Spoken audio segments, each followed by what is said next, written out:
Hi students, let's start today's session with a lesson, a letter to God, which was written by G.L. Fuentes.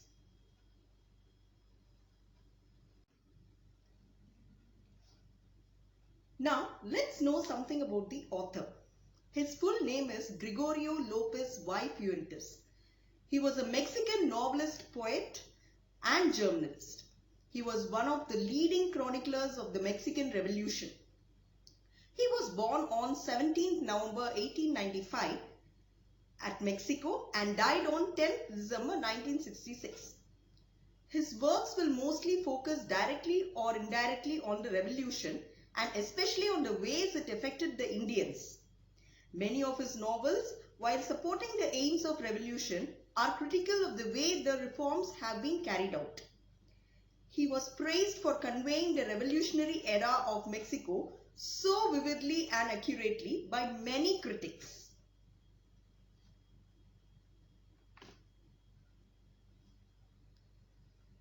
Now, let's have a check on the main characters of this lesson. Yes, the first one is Lencho, the second, postman, and the third is the postmaster.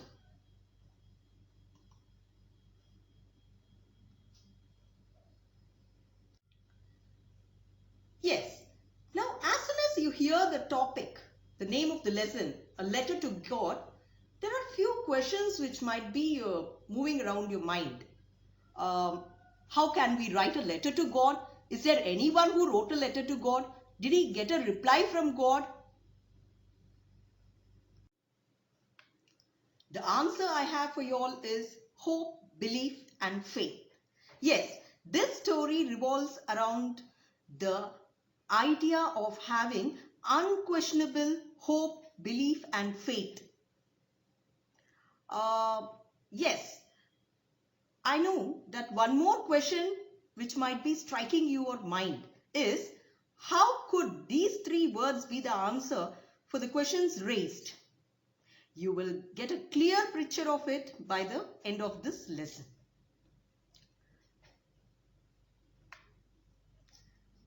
Now, let me draw a sketch of this chapter. This story, A Letter to God, was actually set up in a rural Mexican area during the times where the weather was not at all favoring the growth of crops. There was a farmer named Lencho who is the protagonist of this story. Now, what do you mean by protagonist? Protagonist is the leading character of the story. That is, Lencho plays a major role in this story. Now, this man was really very innocent and was an extremely hard-working person. Though he worked very hard, his crops got destroyed due to heavy hailstorm. He had a blind faith in God. He thought that God would surely help him by sending some money so that he could survive in this difficult situation. With this thought, he wrote a letter to God in which he asked God to send some money. Now, did the letter reach God? Whether he received the money is all about this story.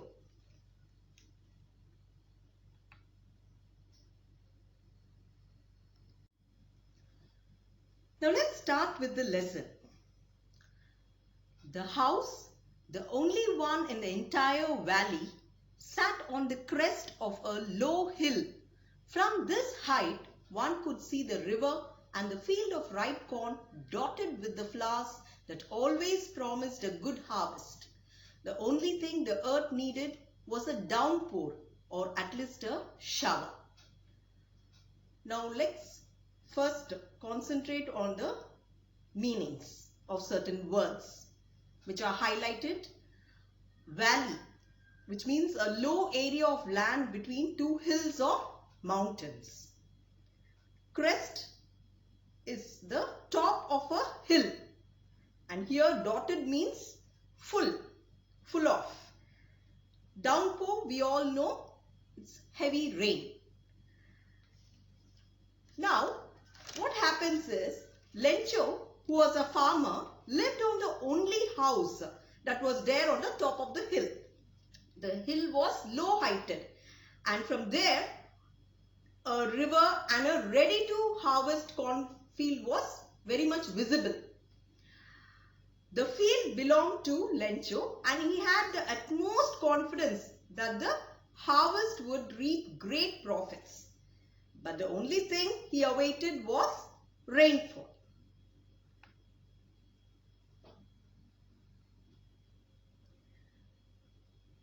Throughout the morning, Lencho, who knew his fields intimately, had done nothing else but see the sky towards the northeast. Here, intimately means very closely. Now, as Lencho knew about his crops and had hope that it would rain, he spent the entire morning gazing at the sky in the northeast direction. Now, why only northeast direction? Because he was expecting a drizzle to shower on his fields from that direction.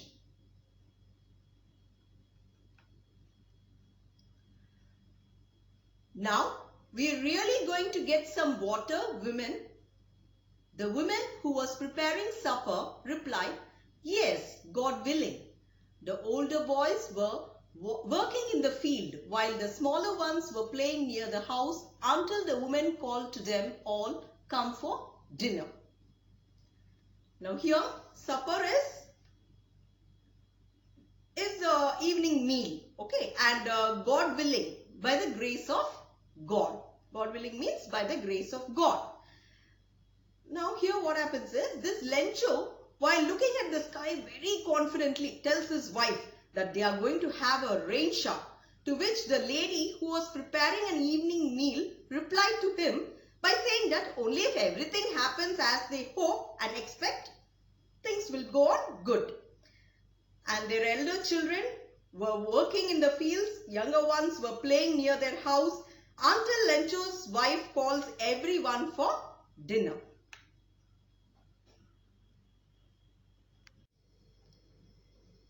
It was during the meal that, just as Lencho had predicted, big drops of rain began to fall. In the northeast, huge mountains of clouds could be seen approaching. The air was fresh and sweet. The man went out for no reason than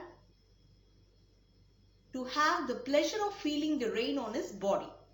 And when he returned, he exclaimed, "These aren't raindrops falling from the sky, they are new coins. The big drops are 10-cent pieces and the little ones are 5s." Now here predicted means guessed, and approaching is nothing but coming closer. So what happened here is, when they were all having their meal, that is when Lencho, his wife and all his children were having their meal, drops of rain began to fall as per Lencho's prediction. As he has predicted, it was raining. The wind was very pleasant and the clouds could be seen approaching from the northeast sky. So Lencho, he goes out of his house for no reason. There is no particular reason, just to enjoy the pleasure in feeling the droplets on his body, he goes out. And here he refers this rain, this droplets, as drizzling as coins. The larger ones as 10 cents and the smaller ones as 5 cents. That's because these raindrops would, what will happen is, these raindrops would definitely ensure a good crop, and which would definitely get them a lot of money, which would eventually yield them a lot of money. So that is why he refers this drizzling as coins.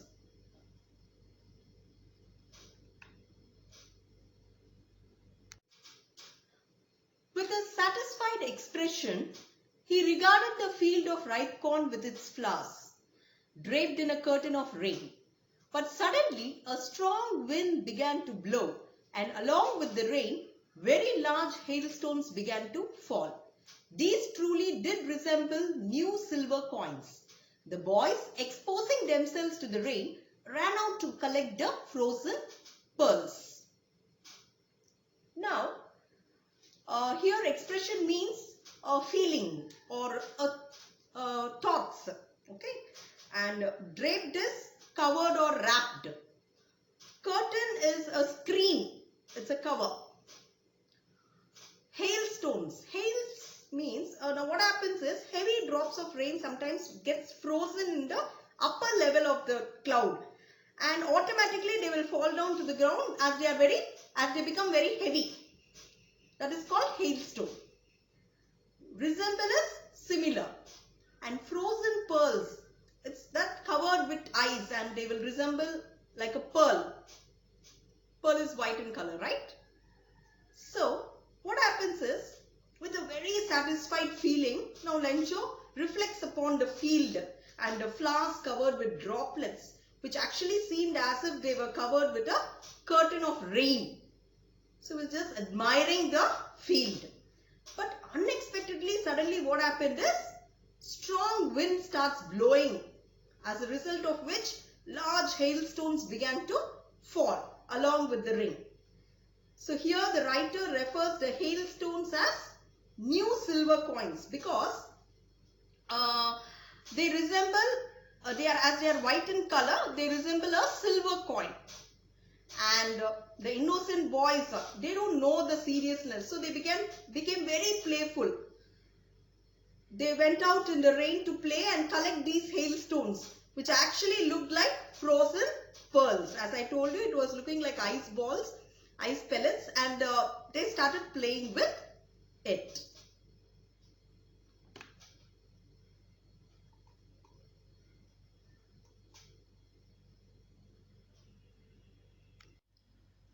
"It's really getting bad now," exclaimed the man. "I hope it passes quickly." It did not pass quickly. For an hour, the hail rained on the house, the garden, the hillside, the cornfield, on the whole valley. The field was white as if covered with salt. So here what happens now is, the farmer starts getting worried and hopes that this hailstorm gets over quickly. But to his disappointment, what happened? It didn't stop. Okay. So these hailstones covered the entire valley with, the entire valley, including his house, his garden, hillside, and the cornfield.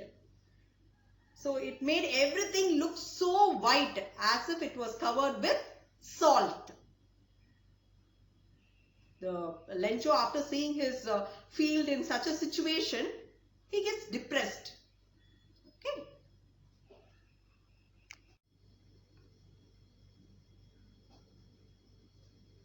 Not a leaf remained on the trees. The corn was totally destroyed. The flowers were gone from the plants. Lencho's soul was filled with sadness.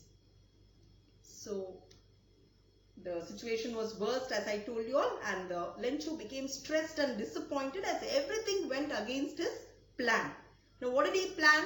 He planned that these rains would yield a good crop and automatically he can make profit out of it, gain money out of it. But what happened? Suddenly there was a hailstorm and the situation became worst. So he became disappointed. He was disappointed. He was a bit disappointed, and now the trees had shed all its leaves. All the trees had shed their leaves, and all the corns were smashed, got totally destroyed, and the flowers had fallen from the plants. It was very sad.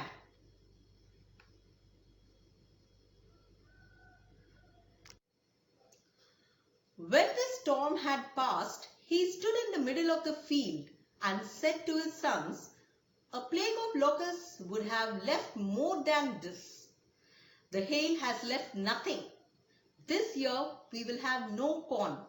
That night was a sorrowful one, all our work for nothing. There's no one who can help us. We'll all go hungry this year." So here plague of locusts is a collective noun, and plague here means large number of insects. Okay, infesting a place and they are causing damage. That's called a plague. And locust is the insects which fly in big groups and they destroy the crops. It's called plague of locusts. Now here what happens afterwards is, while standing in the middle of the withered fields, he conveyed his dismay and sorrow to his sons, because he wants to share his problem to someone, so he shares it to his sons by commenting that the effect of the storm proved to be worse than that of a crop destroying insects. So the situation was they are feeling or they are facing is worse than the that of the damage caused by the insects. So all there, which means he is trying to say that the storm has caused lot of destruction than the insect would have caused. Okay. Now all their work had gone in vain, and he felt helpless as no corn had been left and feared that they might have to starve this time. So he was little fearful that they may have to be hungry. Okay, they'll have to die of hunger.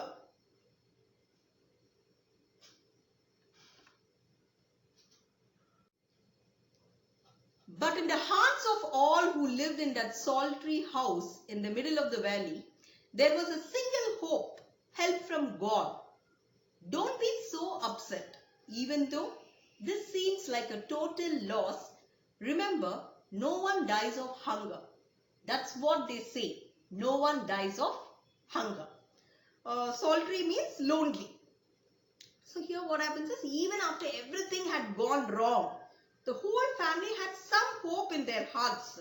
They had faith in Almighty, that is God, and believed that no one would ever die of starvation, which was very clear when they were giving moral support to each other by saying, don't be so upset even though this seems like a total loss. Remember, no one dies of hunger. That's what they say, no one dies of hunger. So it's very clear from these words when they were giving moral support to each other.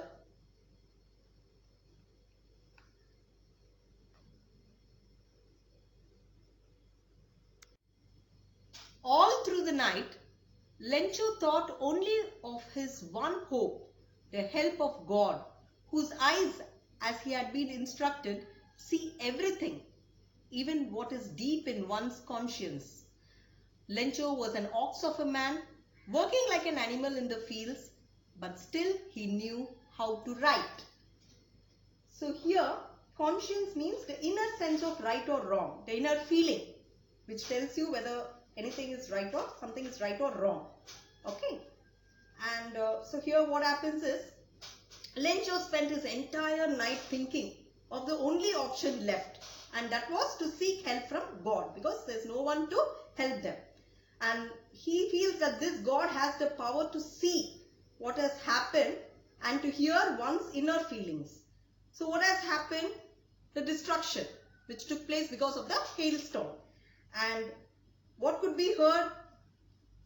The inner feelings. What were their feelings? That we'll have to die of starvation, but still they had some hope that God will help them. So Lencho has been titled here as the ox of a man. Not only because he is working hard, but because he possesses the animal qualities, that is being the loyal, and then strength and perseverance. Okay. Here perseverance means persistence, or determination to do something in spite of the difficulty being faced, to succeed something. That's called perseverance. So these qualities could be seen in him. So he is referred as ox of a man. Okay. Though he had spent all these years working at the farm, but he still knew how to write. Okay, it shows that he is, though he has spent most of his years in this farm, working in the farm, still he knows how to write, which means that he is educated to some extent.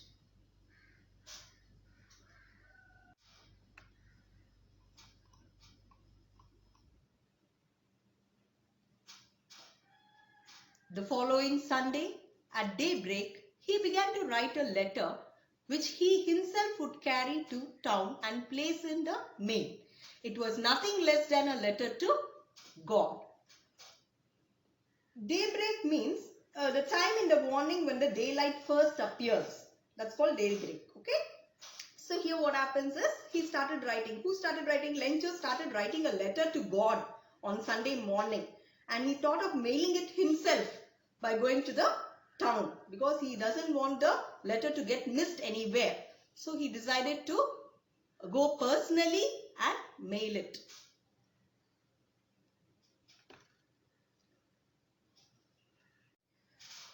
So students, let's wind up this session now and keep your fingers crossed to know what did Lencho write to God and what happened later. Thank you.